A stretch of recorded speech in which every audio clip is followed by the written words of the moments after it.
problema mo, ha? Uy, sandali mga babae mo ang hipon, ha? Pinagsasabi nyo. Ako yung gusto ni Michael ngayon, okay? Kaya if I were you, umalis kayo sa dadaanan namin. Chupe. Hoy! Akin si Michael! Ang nag-joke po sa akin nun para mag-out po ako bilang isang Becky talaga. Yung kaibigan ko po na parang, huwag mo na itago yung sarili mo, ganyan. Ilabas mo na kung sino ka. Hindi yung suot ko ngayon. Pinapatawa ko lang yung sarili ko. Hindi. Wala na to. Ano ka ba? Okay lang.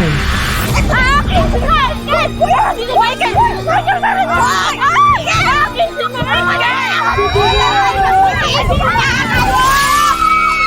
Matagal ko nang ramdam kung ano ka talaga. Bagay na bagay sa'yo.